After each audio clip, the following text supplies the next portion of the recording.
Etsy video listing. If this guide helpful, don't forget to like and subscribe. First, open the Canva website. On the main page, in the top right corner, you can sign up or log in. You can continue with Apple, Google, Facebook, Microsoft, Clever, email, or phone number.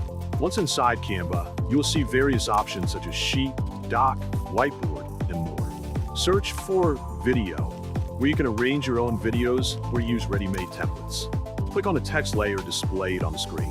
A pop-up will appear, showing part of the layer menu, or press the three dots on the right to see more layer options. Double-click to edit the text according to your needs. You can also adjust this for other scenes. On the left side, you will find tools like Design, Elements, Text, and other menus.